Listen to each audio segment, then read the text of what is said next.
ಉರಿಯುತ್ತಿದೆ ನನ್ನ ಹೃದಯದಲ್ಲಿ ಜ್ಯೋತಿ ಮಾಡಿದ ಅವಮಾನದ ಜ್ವಾಲೆ. ಜ್ಯೋತಿಯೇ, ನೀನು ರೂಪವತಿ ಸಿರಿವಂತಳು ಎಂಬ ದುರಹಂಕಾರದಿಂದ ದರಿದ್ರನ ಮುಂದೆ ನನಗೆ ಅವಮಾನ ಮಾಡಿದೆಯಲ್ಲ.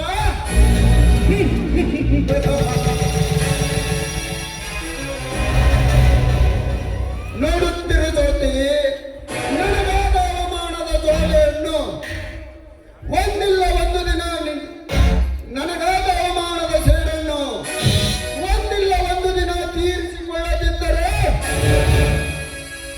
ನನ್ನ ಹೆಸರು ಕರ್ಮೇಂದ್ರನೇ.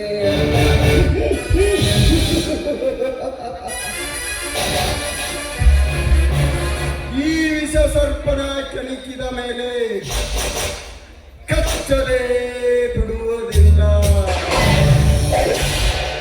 ಸಮಯ ಬರಲಿ.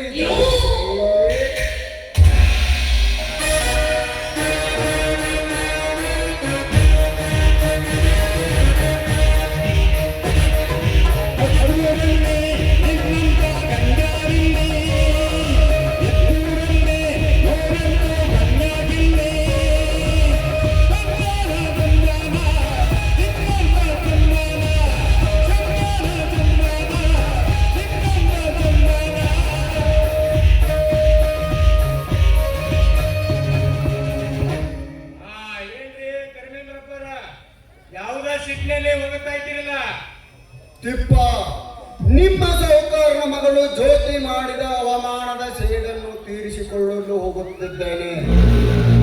ಅವಳು ನನ್ನ ಹೃದಯದಲ್ಲಿ ಹಚ್ಚಿದ ಬೆಂಕಿ ದಗದಗನೆ ಉರಿಯುತ್ತಿದೆ.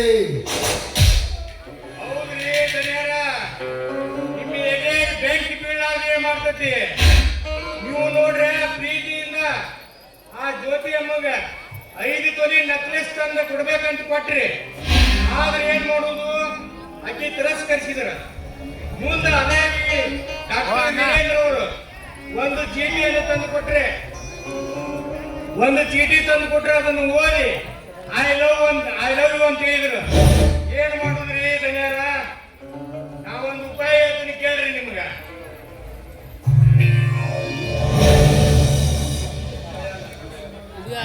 ನೋಡುತ್ತಿರುತ್ತಿಪ್ಪ, ನನಗಾದ ಅವಮಾನದ ಸೇಡನ್ನು ಹೇಗೆ ತೀರಿಸಿಕೊಳ್ಳುತ್ತೇನೆ ಎಂದು.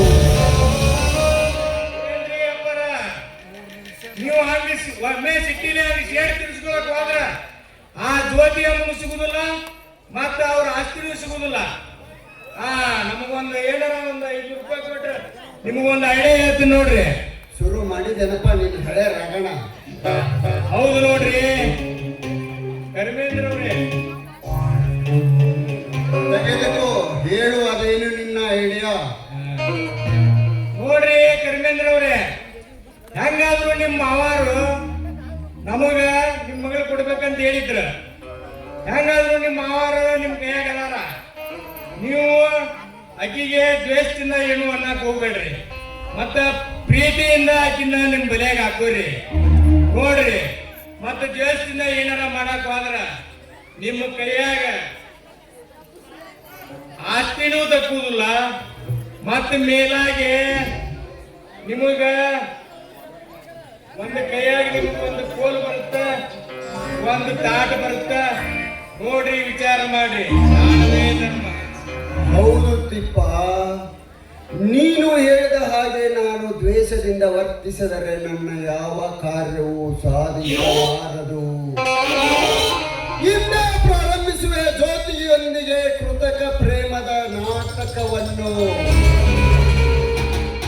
ಹೆಸರಿಗೆ ಮಾತ್ರ ಜ್ಯೋತಿ ಕೊರಳಿಗೆ ತಾಳಿಯನ್ನು ಕಟ್ಟಿ ಅವರ ಸಕಲ ಆಸ್ತಿಯನ್ನು ನನ್ನ ಕೈವಶ ಮಾಡಿಕೊಂಡು ಆಮೇಲೆ ಅವಳನ್ನು ಕಣ್ಣೀರಿನಲ್ಲಿ ಕೈ ತೊಳೆಯುವಂತೆ ಮಾಡದಿದ್ದರೆ ನನ್ನ ಹೆಸರು ಕರ್ಮೇಂದ್ರನೇ ಅಲ್ಲ.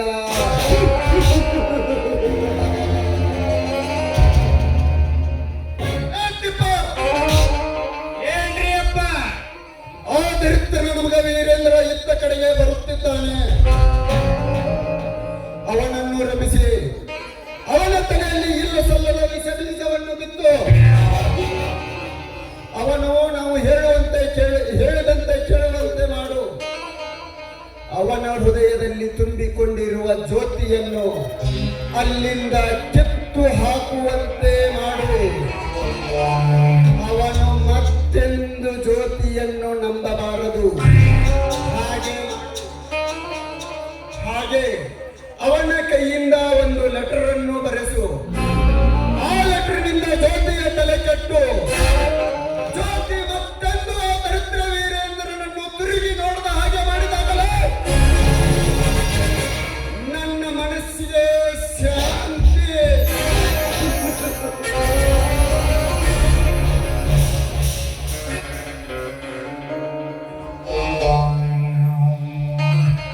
ನಮಸ್ಕಾರ ರೀ ತಿಪ್ಪೇಶ್ ಅವರಿಗೆ. ನಮಸ್ಕಾರ ಡಾಕ್ಟರ್ ಸಾಹೇಬ್ರಿಗೆ. ಏನ್ರಿ ಈ ಕಡೆ ಜ್ಯೋತಿ ಅಮ್ಮನ ಮನೆಗೆ ಹೊಂಟಂಗ್ ಕಾಣ್ತತಿ? ಹೌದ್ರಿ ತಿಪ್ಪೇಶ್ ಅವರ, ಇವತ್ತ ಹಾಸ್ಪಿಟ್ಲಿಗೆ ರಜಾ ಬೇರೆ ಇದೆ, ಹೀಗಾಗಿ ಜ್ಯೋತಿ ಅವರ ಮನೆ ಕಡೆಗೆ ಹೋಗಿ ಬರ್ಬೇಕಂತ ಮಾಡಿದ್ದೇನೆ. ಜ್ಯೋತಿ ಮನೆಯಲ್ಲಿದ್ದರೆ ತಾನೇ ನಿಮಗೆ ಸಿಗೋದು. ತಾವು ಯಾರೆಂದು ಕೇಳಬಹುದೇ? ತಿಪ್ಪ, ನಾ ಯಾರೆಂದು ನೀನೇ ತಿಳಿಸಿ ಹೇಳೋ ಅವನಿಗೆ. ನೋಡ್ರಿ ಡಾಕ್ಟರ್ ಸಾಹೇಬ್ರ, ನೀವೇನು ಜ್ಯೋತಿ ಅಮ್ಮನ ಮದುವೆ ಆಗತ್ತಿರಲ್ಲ, ಜ್ಯೋತಿ ಅಮ್ಮನ ಸ್ವಾದರ ಮಾವ ನೋಡ್ರಿ ಇವ್ರು. ಓಹೋ, ನಮಸ್ಕಾರ ಅಣ್ಣನವರಿಗೆ. ಹಾ ನಮಸ್ಕಾರ. ನೋಡ್ರಿ ಡಾಕ್ಟರ್, ಜ್ಯೋತಿ ಅಮ್ಮ ಓದುತ್ತಿರುವ ಕಾಲೇಜಿನಲ್ಲಿ ಇವರು ಓದುತ್ತಿರುತ್ತಾರೆ. ಆದರೆ ಇವರು ತಮ್ಮೂರಲ್ಲಿ ಆಗರ್ಭ ಶ್ರೀಮಂತರು. ಏನ್ ಮಾಡುದ್ರಿ ತಾಯಮ್ಮ, ಅವರ ಆಸೆ ನಿರಾಸೆ ಆಗೋಯ್ತು. ಆಸೆ ನಿರಾಸೆ ಏನದು ಸ್ವಲ್ಪ ಬಿಡಿಸಿ ಹೇಳಬಾರದೆ? ವೀರೇಂದ್ರ, ಈಗ ನಾನು ಹೇಳುವುದನ್ನು ನೀನು ಕೇಳಬಹುದು, ಆದರೆ ನಿನಗೆ ಅದನ್ನು ಹೇಗೆ ತಿಳಿಸಿ ಹೇಳಲಿ? ಯಾಕೆ? ನಾನು ಆಸೆ ಪಟ್ಟ ಆ ಹಣ್ಣನ್ನು ಬೇರೊಬ್ಬನು ಆಸೆ ಪಟ್ಟಿರುತ್ತಾನೆ. ನಾನು ಅದನ್ನು ಹಿಡಿದುಕೊಳ್ಳಲು ಹೋದರೆ ಆ ದೇವರು ಮೆಚ್ಚಲಾರ. ನಾನು ಶ್ರೀಮಂತ, ಬೇರೆ ಹಣ್ಣನ್ನು ತಿನ್ನಬಾರದು. ಆದರೆ ಅವನು ಬಹಳ ಬಡವ, ಬೇರೆ ಹಣ್ಣನ್ನು ತಿನ್ನಬಾರದು. ಅದಕ್ಕೆ ಆ ಹಣ್ಣನ್ನು ಅವನಿಗೆ ಬಿಟ್ಟುಕೊಡಲು ತೀರ್ಮಾನ ಮಾಡಿದ್ದೇನೆ. ಹೌದು, ಅವನು ತಮಗೇನಾಗಬೇಕು? ಅವನು ನಾನು ಜ್ಯೋತಿ ಓದುತ್ತಿರುವ ಕಾಲೇಜಿನಲ್ಲಿ ಓದುತ್ತಿದ್ದಾನೆ. ಅವನು ಬಹಳ ಬಡವ. ಆ ಹಣ್ಣನ್ನು ಬೇರೆ ಯಾರಾದರೂ ಆಸೆ ಪಟ್ಟರೆ ನಮ್ಮಂತ ಬಡವರಿಗೆ ಈ ಭೂಮಿ ಮೇಲೆ ಜಾಗವಿಲ್ಲವೆಂದು ಆತ್ಮಹತ್ಯೆ ಮಾಡಿಕೊಳ್ಳುತ್ತಾನೆ. ಅದಕ್ಕೆ ಆ ಹಣ್ಣನ್ನು ಬೇರೆ ಯಾರು ಆಸೆ ಪಡಲಾರರು. ಯಾರು ಆ ಬಡವ, ಯಾರು ಆ ಹಣ್ಣು? ಇಲ್ಲಿ ಸ್ವಲ್ಪ ಬಿಡಿಸಿ ಹೇಳಿದ್ರೆ ತಾನೇ ನಮಗೆ ಅರ್ಥವಾಗುವುದು. ಯಾರು ಆ ಬಡವ, ಯಾವುದು ಆ ಹಣ್ಣು? ಮುಂದೊಂದು ದಿನ ನಿನಗೆ ತಿಳಿಯುತ್ತದೆ ಶ್ರೀಮಂತರ ಸಹವಾಸ ಎಂತರು ಎಂದು. ಆಗಲಿ, ನಾನಿನ್ನು ಬರುತ್ತೇನೆ. ಆದರೆ ಆ ಹಣ್ಣು ಯಾವುದೆಂದು ತಿಳಿದುಕೊಂಡು ಮತ್ತೆ ಬಂದು ನಿಮಗೆ ಭೇಟಿಯಾಗುತ್ತೇನೆ.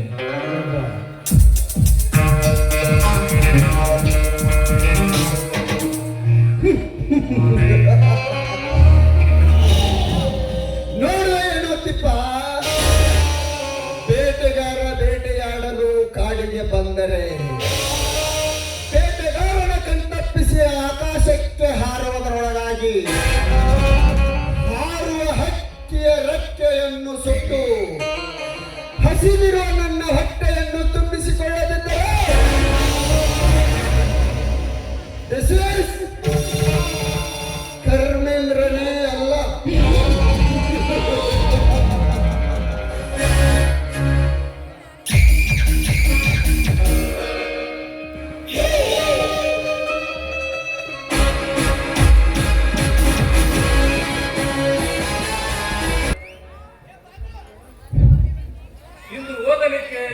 ಪುಸ್ತಕ ಬೇಕು ಅಂತ ಹೇಳ್ತಳು. ಇಷ್ಟೊತ್ತಾದರೂ ಬರಲಿಲ್ಲ. ಎಲ್ಲಿ ಹೋಗಿರಬಹುದು? ಮನೆಯಲ್ಲಿ ಏನಾದರೂ ಕೆಲಸ ಇರಬಹುದೇ? ನಾನೇ ಹೋಗಿ ಕೊಟ್ಟು ಬಂದರಾಯ್ತು.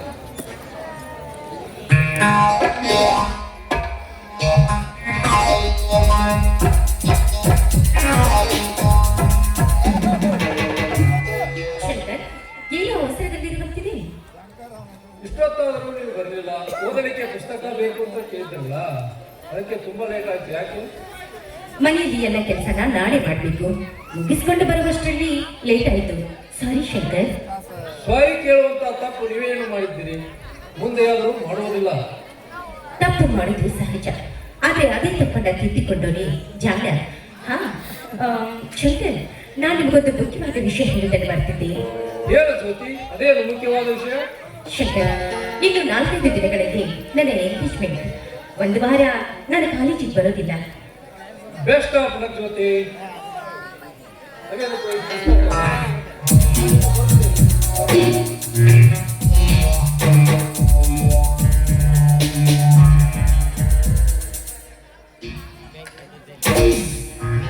ವಾ ಜ್ಯೋತಿ ವಾ, ಕಾಲೇಜಿಗೆ ಸೂಟಿ ಇದೆ ಎಂದು ಮನೆಯಲ್ಲಿ ಯಾರಿಗೂ ಹೇಳದೆ ಕೇಳದೆ ಹೀಗೆ ನಡು ರಸ್ತೆಯಲ್ಲಿ ಒಬ್ಬ ಪರಪುರುಷನೊಂದಿಗೆ ಮಾತನಾಡುತ್ತಿದೆಯಲ್ಲ, ಇದು ನೀವು ಮಾಡುತ್ತಿರೋ ಕೆಲಸ ಸರಿ?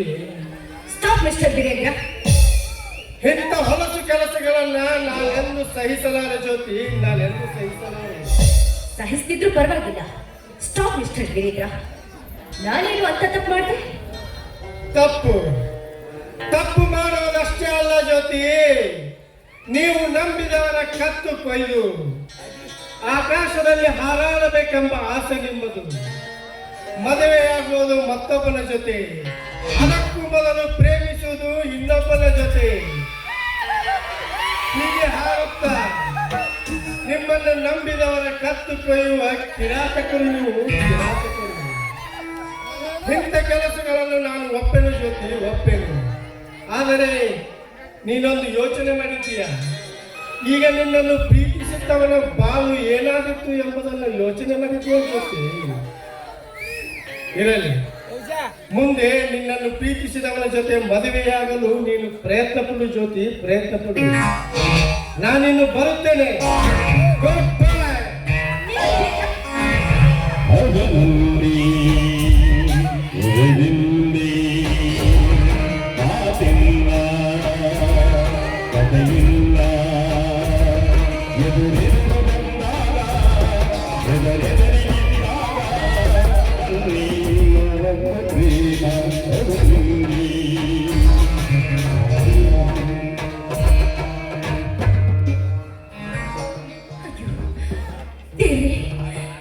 ಮಾರುತೇಶ, ಈಗ ನಾನೇನು ಮಾಡಲಿ? ಇನ್ನು ಮುಂದೆ ನನ್ನ ಮದುವೆಯಾಗಲು ಯಾರು ಮುಂದೆ ಬರೋರು? ಏನೇ ಆಗಲಿ, ಈ ವಿಷಯವನ್ನ ನನ್ನ ತಂದೆಯವರಿಗೆ ಹೇಳಬೇಕು.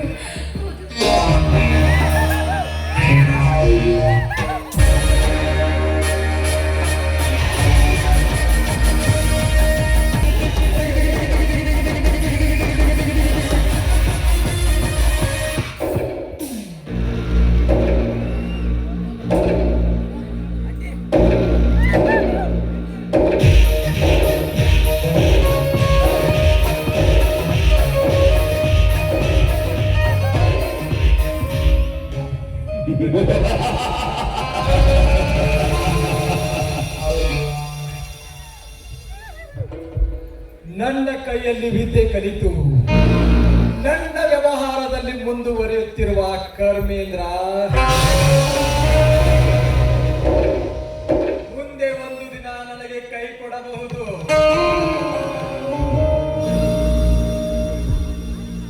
ಅವಳು ಕೈ ಕೊಡುವುದಕ್ಕಿಂತ ಮುಂಚೆ ಹಾಕುವೆ ಮಾಯಾಜಾಲದ ಬಲೆಯನ್ನು.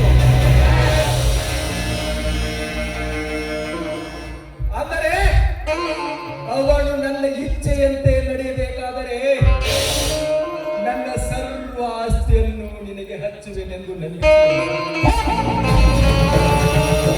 ಮುಂದೆ ಆ ಗಂಗಾ ನನ್ನ ಕೈಗೆ ಸಿಗದೆ ತಪ್ಪಿಸಿಕೊಂಡು ಪೊಲೀಸ್ ಕಂಪ್ಲೇಂಟ್ ಕೊಟ್ಟರೆ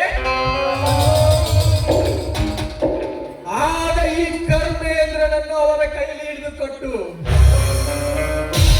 ನನ್ನ ಸರ್ವ ಆಸ್ತಿಯನ್ನು ನನ್ನ ಮಗಳ ಜ್ಯೋತಿಗೆ ಬರೆದು ಕೊಡುವೆ.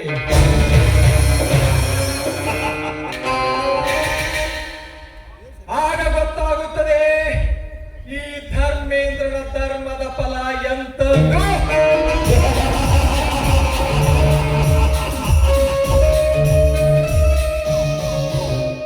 ಮಾವ, ನನ್ನ ಕಂಡ ಕೂಡಲೇ ನಿನ್ನ ಮುಖ ಕಪ್ಪಾಯಿತೇಕೆ? ಕರ್ಮೇಂದ್ರ, ಹಾಗೇನಿಲ್ಲ. ಹೋದ ಕೆಲಸವೇನಾಯ್ತು? ಮಾವ, ಇಂದು ಮೊದಲು ನಿನ್ನ ಮನಸ್ಸಿನಲ್ಲಿ ಏನಿದೆ ಎಂಬುದನ್ನು ಹೇಳು. ಆಮೇಲೆ ನಾನು ಹೋದ ಕೆಲಸದ ಬಗ್ಗೆ ಹೇಳುತ್ತೇನೆ. ಕರ್ಮೇಂದ್ರ, ನೀನು ಒಪ್ಪಿಕೊಂಡು ನಮ್ಮ ಮನೆಯಲ್ಲಿರುವುದಾದರೆ ಆ ಮಣ್ಣೆ ಹಿಡಿದ 50 ಎಕರೆ ಆಸ್ತಿಯನ್ನು ನಿನ್ನ ಹೆಸರಿಗೆ ಮಾಡುವೆ. ನೀನು ಇಲ್ಲೇ ಇರುತ್ತೇನೆಂದರೆ ಹಿಂದೆ ಹೋಗಿ ಸಬ್ ರಿಜಿಸ್ಟ್ರಾರ್ ಆಫೀಸಿಗೆ ನಿನ್ನ ಹೆಸರಿಗೆ ಬರೆದು ಕೊಡುವೆ. ಮಾವ, ಚಿಕ್ಕಂದಿನಿಂದಲೇ ನನಗೆ ವಿದ್ಯಾಭ್ಯಾಸ ಕೊಡಿಸಿ ನನ್ನನ್ನು ದೊಡ್ಡವನನ್ನಾಗಿ ಮಾಡಿದ್ದೀರಿ. ನೀವು ಹೇಳಿದ ಮಾತನ್ನು ಕೇಳಿಕೊಂಡು ನೀವು ಹಾಕಿದ ಅನ್ನವನ್ನು ತಿಂದುಕೊಂಡು ನಾನು ಇಲ್ಲೇ ನಿಮ್ಮ ಮನೆಯಲ್ಲೇ ಇರುತ್ತೇನೆ. ಕರ್ಮೇಂದ್ರ, ಈ ನಿನ್ನ ಮಾವ ಹೇಳಿದ್ದನ್ನು ಕೇಳಿ ಇಲ್ಲೇ ಇರುತ್ತೇನೆ ಅಂದಲ್ಲ, ಅಷ್ಟೇ ಸಾಕು. ಹಿಂದೆ ಹೋಗಿ ಆ 50 ಎಕರೆ ಆಸ್ತಿಯನ್ನು ನಿನ್ನ ಹೆಸರಿಗೆ ಮಾಡಿಕೊಡುವೆ. ಕರ್ಮೇಂದ್ರ, ನಾನು ಬರುವೆ. ಕರ್ಮೇಂದ್ರ,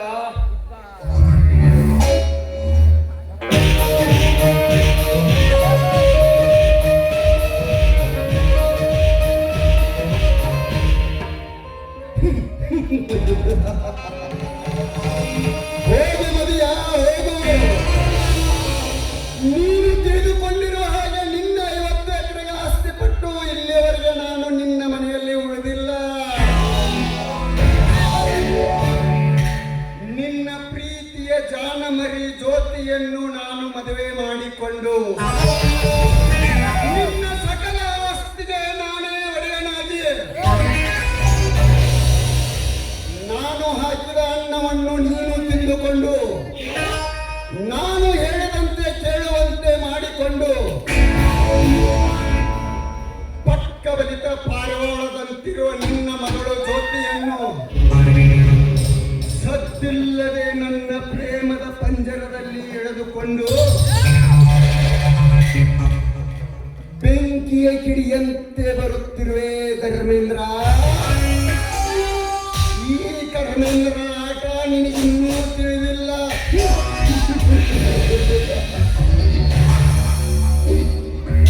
ಜ್ಯೋತಿ ಇತ್ತ ಕಡೆಗೆ ಬರುತ್ತಿದ್ದಾಳೆ. ಬರಲಿ ಬರಲಿ, ಅವಳನ್ನು ಮಾತನಾಡಿಸಿದರಾಯಿತು. ಅಪ್ಪಾಜಿ, ಅಪ್ಪಾಜಿ, ಯಾಕೆ ಜ್ಯೋತಿ ಗಾಬರಿಯಿಂದ ಬಂದಿರುವೆ? ಮಾವನವರು ಮನೆಯಲ್ಲಿಲ್ಲ. ಯಾಕೆ, ಏನಾಯ್ತು ಹೇಳು ಜ್ಯೋತಿ. ಅಪ್ಪಾಜಿ ಎಲ್ಲಿ ಹೋಗಿದ್ದಾರೆ ಅಂತ ಬೇಗ ಹೇಳು. ಜ್ಯೋತಿ, ಮಾವನವರು ಈಗ ತಾನೇ ಸಬ್ ರಿಜಿಸ್ಟರ್ ಕಚೇರಿಗೆ ಹೋದರು. ಅವರು ಬರುವುದು ಲೇಟ್ ಆಗಬಹುದು. ಯಾಕೆ ಜ್ಯೋತಿ? ಚಿಕ್ಕಂದಿನಿಂದ ನಾವಿಬ್ಬರು ಒಟ್ಟಿಗೆ ಬೆಳೆದಿದ್ದೇವೆ. ಇಬ್ಬರು ಒಂದೇ ಕ್ಲಾಸಿನಲ್ಲಿ ಓದುತ್ತಿದ್ದೇವೆ. ಅಂದ ಮೇಲೆ ವಿಷಯವೇನೆಂದು ನನ್ನ ಮುಂದೆ ಹೇಳ್ಬೋದಲ್ಲ ಜ್ಯೋತಿ? ಯಾಕೆ ಜ್ಯೋತಿ, ನನ್ನ ಮೇಲೇನಾದರೂ ನಿನಗೆ ಸಿಟ್ಟಿದೆಯೇ? ಚೇಚೆ, ನಿನ್ನ ಮೇಲೆ ನನಗೆ ಸಿಟ್ಟು ಮಾವ. ಅಂದ ಮೇಲೆ ವಿಷಯವೇನೆಂದು ಹೇಳು ಜ್ಯೋತಿ. ನೋಡಿ ಮಾವ, ಆ ಡಾಕ್ಟರ್ ವೀರೇಂದ್ರ ನನ್ನನ್ನ ಮದುವೆಯಾಗುವೆನೆಂದು ಹೇಳಿದ್ದ. ಈಗ ನೋಡಿದ್ರೆ ನಿನಗಾಗಿ ನಿನಗೆ, ನನ್ನಗಾಗಿ ನನಗೆ ಅಂತ ಹೇಳುವಾಗ ಅದನ್ನೇ ಅಪ್ಪಾಜಿಗೆ ಹೇಳಿರು ಬಂದೆ. ಹಾ, ಆ ವೀರೇಂದ್ರ ಹೀಗೇಕೆ ಮಾಡಿದ? ಜ್ಯೋತಿ, ನೀನೇನಾದರೂ ಅವನ ಜೊತೆಗೆ ಕೆಟ್ಟದಾಗಿ ಮಾತನಾಡಿದೆಯೇನು? ಇಲ್ಲ ಮಾವ, ಅವನಿಗೆ ನಾನೇನು ಮಾತಾಡಲಿಲ್ಲ. ಶಂಕರ್ ನಾನು ಮಾತನಾಡ್ತಾ ನಿಂತಿದ್ವು. ಅಷ್ಟರಲ್ಲಿ ಶಂಕರ್ ಕೂಡ ನನ್ನ ಕೆಲಸ ಮುಗಿತು, ನನಗೆ ಸ್ವಲ್ಪ ಕೆಲಸವಿದೆ, ನಾನು ಹೋಗ್ತೀನಿ ಅಂತ ಹೋದ. ಅಷ್ಟರಲ್ಲಿ ವೀರೇಂದ್ರ ಬಂದು ಗಂಡಸರ ಜೊತೆ ನಡುರಸ್ತೆಯಲ್ಲಿ ನಿಂತು ಮಾತನಾಡೋದು ತಪ್ಪು ಅಲ್ಲ. ಅದಕ್ಕೆ ನಾನು ಇಲ್ಲಿವರೆಗೂ ಯಾವ ತಪ್ಪನ್ನು ಮಾಡಿಲ್ಲ, ಮುಂದೆ ಯಾವ ತಪ್ಪನ್ನು ಮಾಡೋದು ಇಲ್ಲ ಅಂತ ಹೇಳುವಷ್ಟರಲ್ಲಿ ನಿನ್ನ ದಾರಿ ನಿನಗೆ, ನನ್ನ ದಾರಿ ನನಗೆ ಅಂತ ಹೇಳಿ ಹೊರಟು ಹೋದ. ಓಹೋ, ಈಗ ವಿಷಯ. ವೈದ್ಯ ಹೇಳಿದ್ದು ಹಾಲು ಅನ್ನ, ರೋಗಿ ಬಯಸಿದ್ದು ಹಾಲು ಅನ್ನ. ಹಾ ಜ್ಯೋತಿ, ನೀನೇನು ಸಂಕೋಚ ಪಡಬೇಡ. ಅದು ಅವನ ಕೆಟ್ಟ ಚಟ. ಅಪವಾದವನ್ನು ಬೇರೆಯವರ ಮೇಲೆ ಹಾಕಿ ಅವನು ಅಲ್ಲಿಂದ ಪಾರಾಗಲು ಹೀಗೆ ಮಾಡಿದ್ದಾನೆ. ಹಾ ಜ್ಯೋತಿ, ಹೋಗ್ಲಿ ಬಿಡು, ನಾನೇ ಅವನಿಗೆ ಬುದ್ಧಿ ಕಲಿಸುತ್ತೇನೆ. ಏನು ವೀರೇಂದ್ರನಿಗೆ ಕೆಟ್ಟ ಚಟಗಳಿವೆಯೋ? ಹೌದು ಜ್ಯೋತಿ, ಎಲ್ಲಿ ನಿನ್ನ ಮುಂದೆ ಹೇಳಿದರೆ ನೀನು ತಪ್ಪು ತಿಳಿವೆಯೇ ಎಂದು ನಾನೇ ಹೇಳಿರಲಿಲ್ಲ. ನೀನು ಹೇಳ್ತಿರೋ ಮಾತು ನಿಜವೇ ಬಾಬಾ? ನೋಡು ಜ್ಯೋತಿ, ನಾನು ನಿನಗೆ ಹೇಗೆ ಹೇಳಿದರೂ ಅರ್ಥವಾಗುವುದಿಲ್ಲ. ನಾನು ಸುಳ್ಳು ಹೇಳಿದರೆ ತಿಪ್ಪನನ್ನು ಕೇಳು. ಮೊನ್ನೆ ನಾವು ಇಬ್ಬರು ಬರುತ್ತಿದ್ದಾಗ ಆ ವೀರೇಂದ್ರ ಕುಡಿದು ಗಟಾರದಲ್ಲಿ ಬಿದ್ದು ಒದ್ದಾಡುತ್ತಿದ್ದ. ನಾವು ಅದನ್ನು ನೋಡಿದ್ದೇವೆ ಎಂದು ತಿಳಿದು ಎಲ್ಲಿ ನಿಮ್ಮ ತಂದೆಯವರ ಮುಂದೆ ಹೇಳುತ್ತೇವೆ ಎಂದು ಹೀಗೆ ನಾಟಕ ಮಾಡಿದ್ದಾನೆ. ಹಾ ಹೋಗಲಿ ಬಿಡು ಜ್ಯೋತಿ, ಅವನು ತಾನಾಗಿಯೇ ಬಿಟ್ಟು ಹೋಗಿದ್ದಾನೆಂದರೆ ಒಳ್ಳೆಯದೇ ಆಯಿತು. ಆ ತಾಯಿ ಕಾಂಚನೇಶ್ವರಿ ನಮ್ಮಿಬ್ಬರನ್ನು ಒಂದುಗೂಡಿಸಿದಂತಾಯಿತು. ಶಿವನೆಂದು ನನ್ನ ಜೊತೆಗೆ ಹೀಗೆ ಮಾತನಾಡಿಲ್ಲ ಎಂದು ನನ್ನ ಭವಿಷ್ಯದ ಬಗ್ಗೆ ಹೇಳ್ತಾ ಇದ್ದಾನೆಂದ್ರೆ ಇವರ ಮನಸ್ಸಿನಲ್ಲಿ ಏನಿದೆ ಎಂಬುದನ್ನು ಮೊದಲು ಅರ್ಥಕೊಂಡು ಆಮೇಲೆ ಇವರೊಡನೆ ಪ್ರೇಮದ ನಾಟಕವನ್ನಾಡಬೇಕು. ಜ್ಯೋತಿ, ಏನು ವಿಚಾರಿಸಿದಂತಿದೆಯಲ್ಲ? ಏನಿಲ್ಲ ಬಾಬಾ, ನಾನು ವೀರೇಂದ್ರ ನನ್ನ ಮದುವೆಯಾಗದೆ ಹೀಗೆ ಇಟ್ಟು ಬಿಟ್ರೆ ನನ್ನನ್ನು ಮದುವೆಯಾಗಲು ಯಾರು ಮತ್ತು ಬೆಳೆವರು? ನೋಡು ಜ್ಯೋತಿ, ನಿನ್ನನ್ನು ಯಾರೋ ಮದುವೆಯಾಗಲು ಮುಂದೆ ಬರುವುದಿಲ್ಲವೆಂದು ಯೋಚನೆ ಮಾಡಬೇಡ. ಹೇಗೂ ನೀನು ನನ್ನ ಸೋದರ ಮಾವನ ಮಗಳು. ಅದಕ್ಕೆ ನೀನು ಒಪ್ಪಿಕೊಂಡರೆ ನಾನೇ ನಿನ್ನನ್ನು ಮದುವೆಯಾಗಬೇಕೆಂದುಕೊಂಡಿರುವೆ. ಏನು? ನಾನು ನಿನ್ನ ಮದುವೆ? ಯಾಕೆ ಜ್ಯೋತಿ, ನನ್ನ ಮೇಲೆ ಮನಸ್ಸಿಲ್ಲವೇ? ನೋಡು ಜ್ಯೋತಿ, ನೀನು ತಿಳಿದುಕೊಂಡಿರೋ ಹಾಗೆ ನಾನು ಕೆಟ್ಟವನು ಅಲ್ಲ, ಕಳ್ಳನೂ ಅಲ್ಲ. ನಿಮ್ಮ ತಂದೆಯವರು ಯಾವುದೋ ಒಂದು ಕಳ್ಳ ವ್ಯವಹಾರದಲ್ಲಿ ಸಿಕ್ಕಿ ಹಾಕಿಕೊಂಡಿದ್ದರು.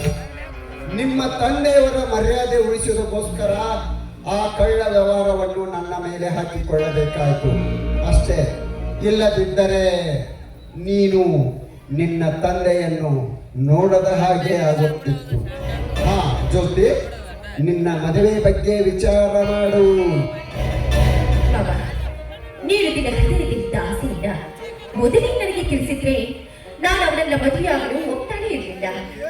ನೀವು ಎಲ್ಲಿ ನನ್ನ ಮದುವೆಯಾಗೋದಕ್ಕೆ ಒಪ್ಪೋದಿಲ್ವಾ ಅಂತ ತಿಳ್ಕೊಂಡು ನಾನು ಅವನನ್ನ ಒಪ್ಕೊಂಡೆ.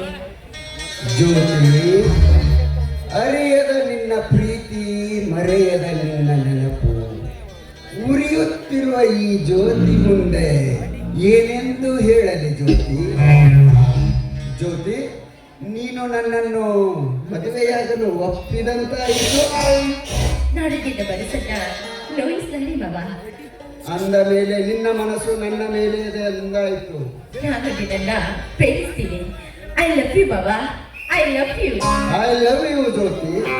ಇದೇ ಖುಷಿಯಲ್ಲಿ ನಿನ್ನ ಪ್ರೇಮದ ಕಂಠದಿಂದ ಒಂದು ಒಳ್ಳೆ ಗೀತೆಯನ್ನು ಹಾಡಿ ನನ್ನ ಮನ ತರಿಸಬಾರದೆ? ಹಾಗೆ ಪ್ರಿಯ.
ಗೆರೆಗಳು ನೋಡುತ್ತಿದೆ.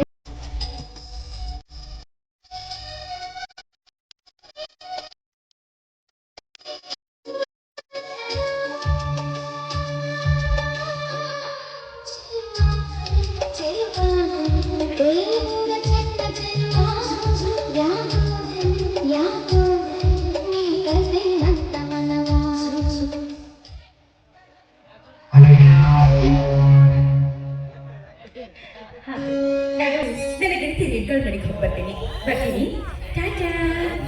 ಬಾಯ್.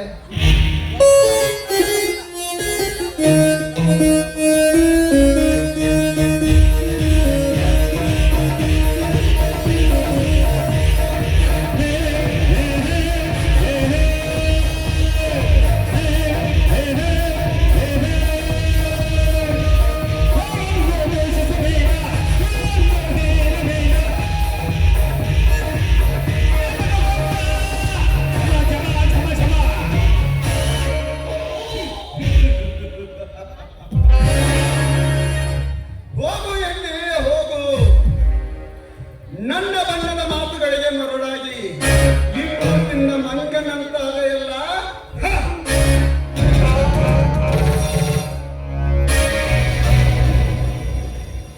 ಜ್ಯೋತಿ, ಈ ವೀರೇಂದ್ರ ಕರ್ಮದಾತನಿಂದಲೇ ವಿಧಿಬರಹ ಬದಲಿಸಬಲ್ಲನೆಂಬುದು ನಿನಗಿನ್ನೂ ತಿಳಿದಿಲ್ಲ.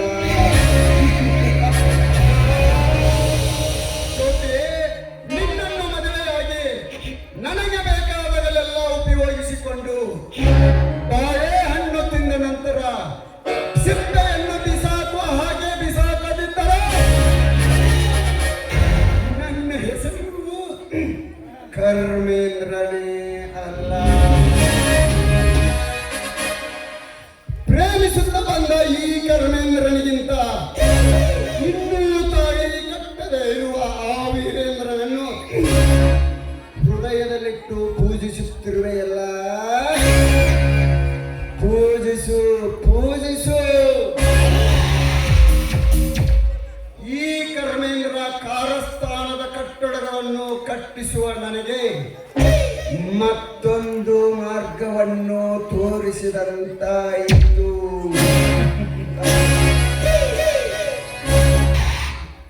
ಜ್ಯೋತಿ, ನೀನು ನನ್ನನ್ನು ಮದುವೆಯಾದರೆ ಬರಲಿರುವ ದಿನಗಳು ಸುಮಧುರ ಸೋಪಾನವಲ್ಲ.